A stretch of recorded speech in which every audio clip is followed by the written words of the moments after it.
হলে কিন্তু কর্মফল নিয়ে যেতে হবে। ওনার যে উনি যে উদ্দেশ্য দিয়েছে ওই উদ্দেশ্যগুলো সবগুলো আমার উপর করতে হবে। চিন্তা করে দেখুন, যিনি রান্না করেছেন ওনার কর্মফল কিন্তু জড়িয়ে আছে এই বৈষম্য সভায়। শুধু টাকা দিয়েছেন তা নয়, যিনি রান্না করেছেন তিনি সার্ভিস করবেন, যিনি পাত্র মার্জন করবেন আগে করেছেন এখনো আবার রান্না করে পরে করবেন, যিনি কি করবেন এই স্থান পরিষ্কার করবেন, সবার কর্মফল আমি গ্রহণ করছি। এটা কিন্তু খুব সাবধান থাকতে হবে আমাদের। আমরা যদি একটা লাইন যদি সার্ভিস করি, একটা লাইন যদি 50 জন বসে, তাহলে আমি 50 জনের সেবা করলাম করিব।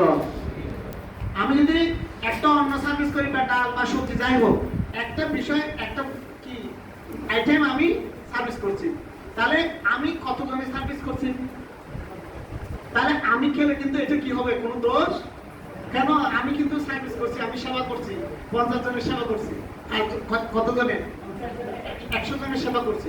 আমি শুরু থেকে শেষ পর্যন্ত সার্ভিস করছি। তার মানে কি বৈষম্য সেবা যিনি দিয়েছে তার চেয়ে বেশি সেবা করছে আমি। এটা অহংকার করার কথা নয়, এটা মনে মনে এটাই জ্ঞান রাখতে হবে। আমি সবার সেবা করবো।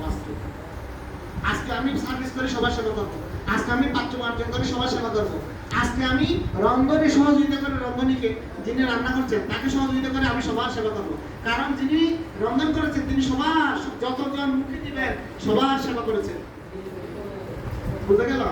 এই জন্য আমাদের সেবা মেন্টালিটি নিয়ে আসতে হবে, বহু মেন্টালিটি নয়। এই কথাটাই বলছে। এবার লাস্ট শেষ কিন্তু প্রসাদ ও চরণামৃত গ্রহণে নিষ্ঠবান হতে হবে। আমরা যে প্রসাদ গ্রহণ করবো এবং